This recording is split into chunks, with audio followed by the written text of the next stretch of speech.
Welcome to MeatballCraft Define Ascension. Let's get started. As with all mod packs, the chalkboard. MeatballCraft Define Ascension is a 1.12 expert pack. Instead of all the recipes being harder, you do one hard recipe and that unlocks a lot of future other recipes. Also, they give you way too many books, so I'll put them in the Akashic Tome later. Astral Sorcery structure here, and we'll see if there's any good loot. Sadly, we don't have a pickaxe yet, so this is how we'll be getting into it. Okay, also I've forgotten which sort of Astral Sorcery one is. This is. Chest will be under here. Oh, some iron. That's very nice. Okay, that's what we get. This mod pack has a lot of quests. If you turn view mode off, this is all you can access. Powerful knowledge and the big picture. So chapter 1. Welcome to chapter 1. You get a trophy. You do get meatballs. This is MeatballCraft. And even some cosmic meatballs, which are normally gated until much later in the game. Chapter 1. Mobs are dangerous. Build a shelter. Stay away from the surface. And be careful when caving. So we've gone through a wormhole, but something went wrong. The rift has grown in size, and now we're here in the overworld, but not Earth. Sadly, we are now stuck.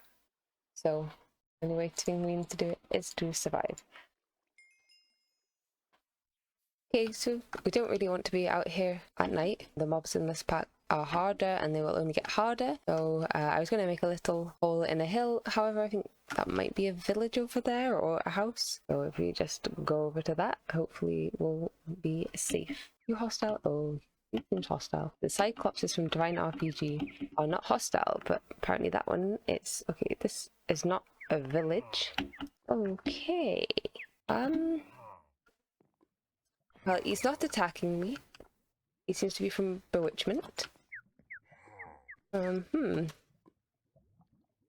This isn't weird at all. Oh no, I've put his torch out. Okay. I'll take these.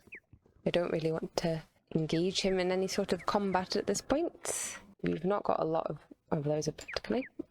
Okay, I'm off. Oh my gosh. Right. That's dead. Okay, maybe we'll be going back to the whole idea. Yeah, there's a lot of stuff around here. That noises these things. I don't know what these do. Can I hit them? Right. Oh, that's a nice biome. Okay, but it is getting dark, so I think it's time for a classic hole in the wall. I bet this will do quite big.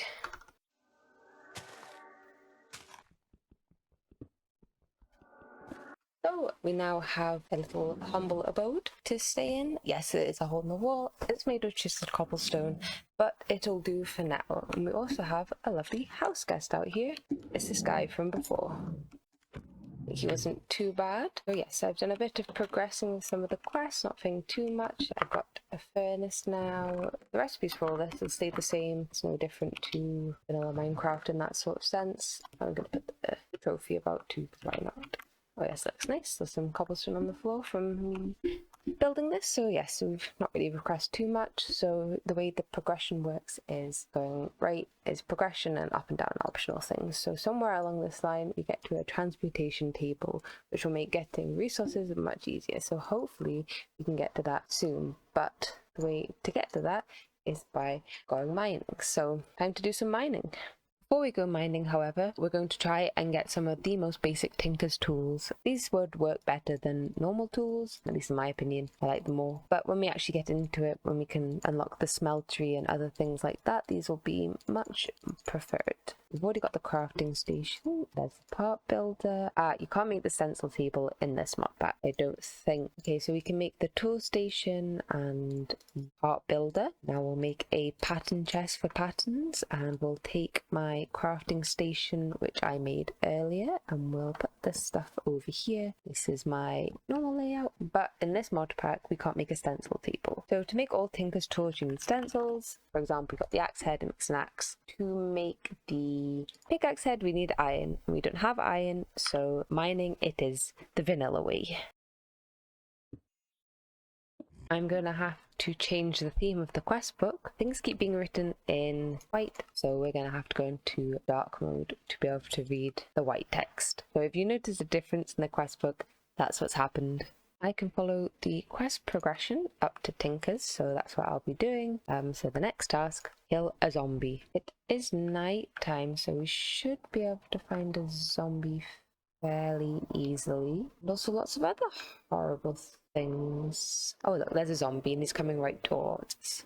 That makes my life easier. Come on, zombie. Shouldn't be too difficult right now. Okay, perfect. And there's another one. And that did a couple quests for us. So we have the zombie and this quest, a couple of these quests down here as well. This pack could reward exploration, and so far we haven't really done very much to it at all. So why don't we have a look around and see what we can find?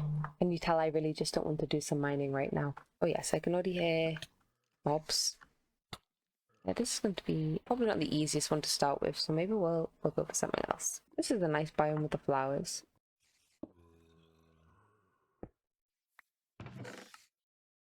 Cool. Right click for a free cookie. Oh. Well, I think we're going to die. Okay.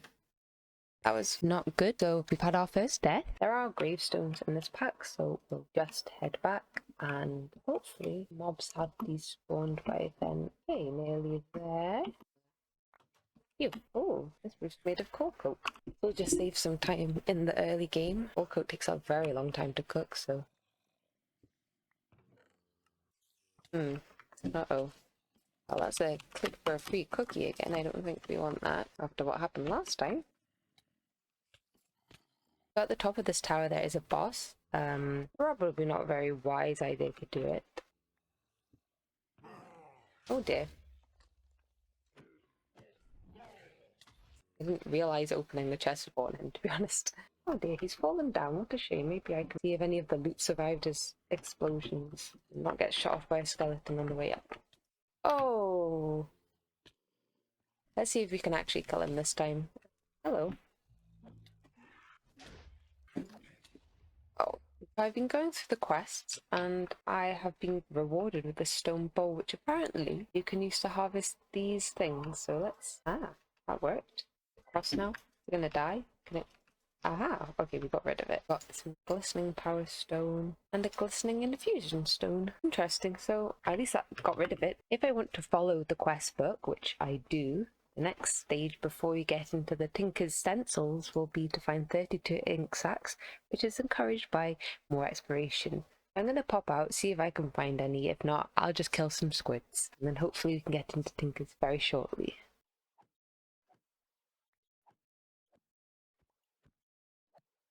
Inventory all cleaned up into my new crates. Bit of carpet on the floor of the humble abode, and we have got 32 ink sacs, which has allowed me to unlock the Tinker's quest. However, one of these quests requires the tool forge, which required seared stone. And seared stones needed to make the smeltery, so time to do some collecting.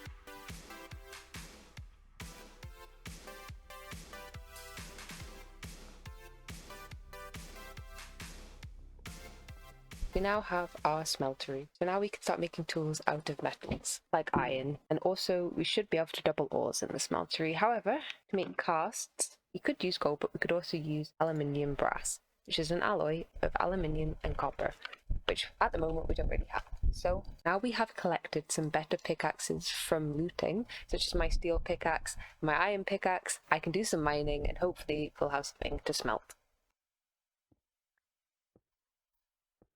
This is one of the ores we're looking for. This quest here, there's a rupee pickaxe is one of the best all-in-one tools at this stage of the game. However, we don't seem to be able to mine this yet. No. So we need to find a pickaxe that can do an obsidian mining level, and if I'm correct, you should be able to make alumite, which would have a cobalt level mining level. So we'll have to do that, and then hopefully we can come back find some more of it after I've just broken it, but got a few ores from that mining trip. We've been fairly successful, quite a bit of iron among other things, but what's most important is we have enough to make aluminium brass, and then we'll make the pickaxe casts.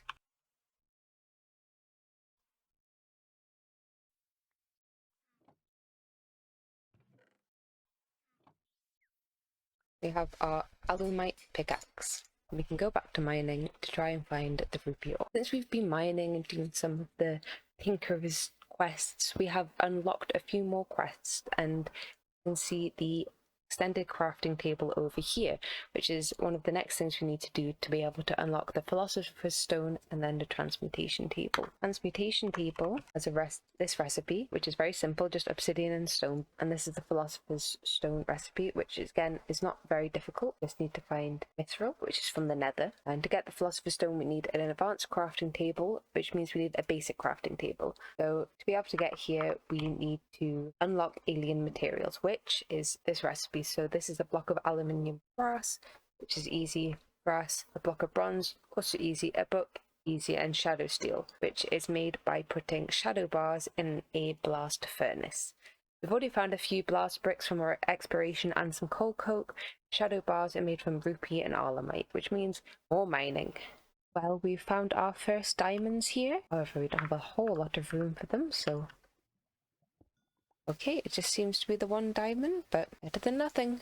So, a bit of time later, and we have a crude blast furnace from Immersive Engineering. We are cooking up shadow steel out of shadow bars, but it does take a very long time. And we have also made our aluminium brass and bronze block to be able to make the alien material manual, and managed to make the rupee pickaxe, which should hopefully make mining a bit easier. So now we've done that, all we have to do is wait. So a little while later, and we have the shadow steel, and we can make the alien material manual. So I think by reading this, yep, we will be able to unlock extended crafting. So if you look at the quest book, you get another trophy. I got this other trophy when I died for the first time, and now unlocked extended crafting. So the recipe for this isn't too hard. Black iron is iron shards and ink sacks, and the middle is just another block of aluminium brass. So that shouldn't be too hard to make. And once we have that, we need to make 2 of these, and then we can make we'll need to make 3 of these, and then we can make the advanced crafting table, go to the nether and make the transmutation table.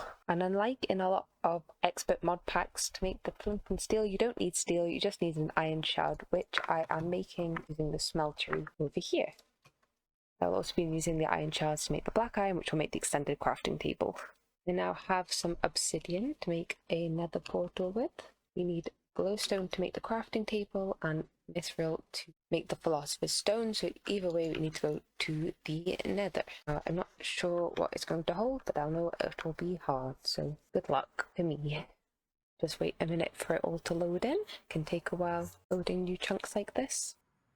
Okay, and here we are in the nether. The spawn doesn't look too bad actually, we seem pretty safe. I'll just make a quick waypoint to let me know when the portal is, and I'll get going. So yes, we've got nether ores in this pack. So yes, what we need is glowstone and mithril is from structures, so I'll go and have a look and see if I can find one without getting killed. To find mithril, we need to find the elemental structure, which I think is this blue box here, from what I looked up. Oh god, it's a horrible noise. There's a mithril. Yes. Oh, yes, it's very dangerous, so we're going to sneak underneath it to get the mithril out. There we go. Oh, what a horrible noise they make. Okay, well, we got what we came for. I mean, that's more than enough, so I think we'll just leave it there and go back to make the Philosopher's Stone. And with that, we have the basic crafting table and the advanced crafting table, which will unlock the Philosopher's Stone recipe for us. Glowstone, ingot of mithril, redstone, now have the Philosopher's Stone. So now if we take the Philosopher's Stone, some obsidian, and some stone, put it the right way around, we get a transmutation table. Woohoo! So this will allow putting anything in that's worth EMC, for example these torches of 8 EMC each, cook it and you can take them out instantly. Anything with EMC can be learnt, so you have to go out and learn many things, including water bucket and food as well, which is very handy. Now everything we own with EMC has been wholeheartedly shoved into the transmutation table. Now we can take out anything we want whenever we want. However, our next aim is to get the portable transmutation table, which will let us take the transmutation table with us. This is to make it easier to get EMC at this point, as one of the best sources of EMC is by trading with villagers, as you can, for example, give them coal, which is 128 EMC, and then get emeralds, which are worth about 16,000 EMC. So to do that, we need to make a stone crafting table, which the only recipe is by putting the transmutation table in your inventory, and then you can use it to make the arcane transmutation table, which does take dark matter blocks, which can be made through diamond blocks in the eternalist fuel. We don't think we have enough EMC to be able to make them at this point. It's 139,000 EMC per dark matter, and we need 60. So that will be doing some villager grinding a bit in a more difficult way for now. So I am at the village, which is near the house. Here I am. This is where our temporary home is. And I found this villager down here who is a druid who sells 4 apples for 1 emerald. This is 512 EMC, will become 16,000 EMC. So we're going to do some trading. So if I get a bunch of apples, I'm going to give it to the villager and get emeralds. Yeah, we'll find some other things that he'll trade for, and hopefully we'll be able to reset the trades. Actually, in fact, the trade reset itself with a bunch of apples, and just keep doing trades with him until we have enough EMC to make plenty of dark matter. I brought my crafting station with me, so I'll be able to make it throughout this process, so hopefully we'll be able to get a portable transmutation table. I mean, this method is fine just bringing it with me, but it's easier just to have it as an item in an inventory, so I can just open it up and take out anything with EMC that I could possibly want. So hopefully we'll get some dark matter pretty soon. So using a block of diamond and 8 eternalist fuel, we now have 1 dark matter which we can teach to the table. So far we can only make 6 and we need 16, but we are getting there, and hopefully it won't take too long. In really no time at all, we have 4 dark matter blocks, so if we convert the transmutation table into the stone transmutation table, it should be a quest. It is a quest, and put it in the crafting table with the stone, the dark matter blocks, and we have the arcane transmutation tablet, which will let us convert things much easier and even craft within the tablet, which is really useful. So I'm going to try and get some red matter from here if possible. I'm not sure what the recipe is. I know it takes a lot of EMC, so some more eternalist fuel and some dark matter. This is because it's a really good material for Tinker's construct, and we can use it to make better weapons, including a shuriken and a sword, help us be a bit more survivable at this current time. We can also potentially make, oh no we can't, never mind. I was going to say we can make the red matter armor, but that seems to be gated behind Britannia and other things, so, but for now the tools will do, so we'll work on making them. So I've made the red matter pickaxe. I've added some luck, some haste and some reinforcement, and it mines really fast, so that's very good. However, I am looking for something currently. We're looking for rossite ore or rosite ore. That's because to make the shuriken we need to make the knife blade pattern, which is made like this, which requires a block of rossite and a block of limonite, and we have plenty of limonite. That's fairly easy to get, but rossite's a bit rarer, so we're mining for that at the moment, so hopefully that won't take long with the red matter pickaxe. While I was mining, that's my mine shaft just there, I came across this astral sorcery structure, and I originally thought it was just one of the normal temples, even though we're quite far down from the surface, but actually it seems to be some sort of strange infinite ore generator. I don't know how useful any of the stuff I'm getting is. There's a lot of abyssal ore and Erebus ores which aren't as useful, but I thought it was quite a fun little find on my mining adventures. No rossite so far. I don't know if this gives me rossite, but I think I doubt it.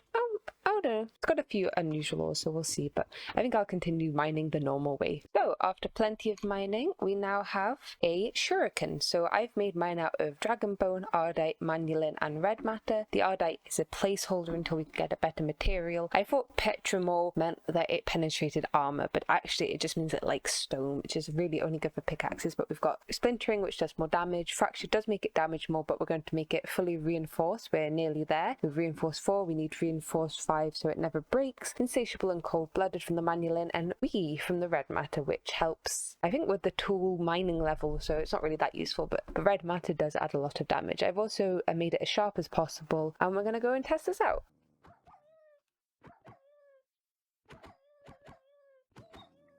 Okay, so I think for the final part of today's episode, we'll be working on base building. My little cave here is nice, but I would like a proper base before we start getting into power in the next episode. Also, the next step I think in the mod pack is to make a mob farm, and I don't want to make that if I have to move it. So there are lots of different woods in this pack because of biomes of plenty, natura, forestry. There's tons and tons of different types of wood, as you can see. There's loads, including lots of chiseled varieties, lots of wood that's not normally able to be chiseled can be chiseled, so we've got lots of choice. However, we don't have many logs in the transmutation tablet, so we're going to go have a quick run around the world, collect some of the different types of wood that we can. Not all of it's available right now because of the forestry tree breeding, but we'll see what we can find, see what we like. Also, I'll see if I can find any nice stone from structures that I find lying about, and hopefully we can come up with a good design for a base. So I'm back from adventuring. Nothing very exciting happened, but we did find some nice log varieties. If you look in here, you can see that if I look up wood, there are many, many, many different choices, including chiseled variants that I was trying out. So here are some of my final choices. So these are the woods I like the most. I really like this purple wood, but I think this one's my favorite. I also like this one, but I'm not quite sure about the texture. But yes, and some nice neutral lights and darks and sort of the warm purpley brown. So yeah, I like these ones a lot. I've also chosen some stone. I'm not quite sure what to go with yet. I think I'm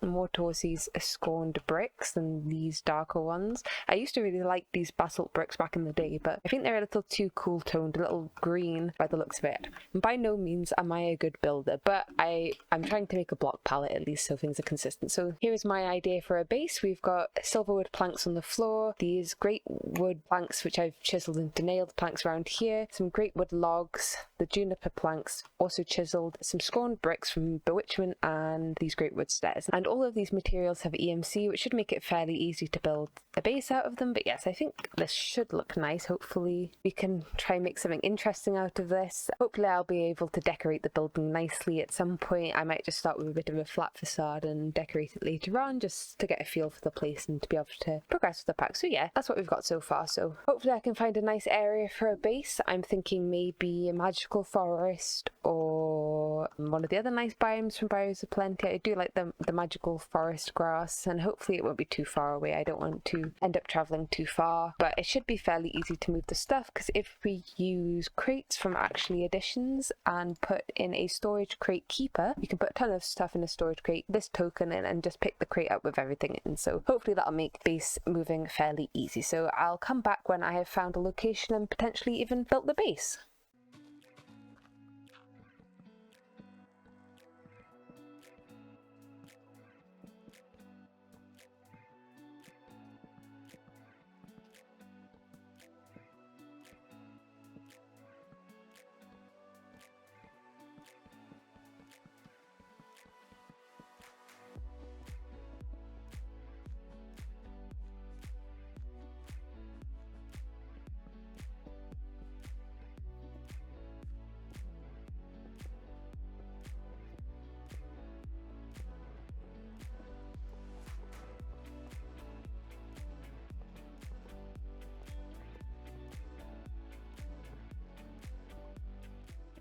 A few hours later and the base has been built, so I'm pretty pleased with it. Again, it's a bit flat right now, but hopefully I'll be able to add some stuff to it later, but for now this will do. I think it's a nice enough base, so let's have a look inside.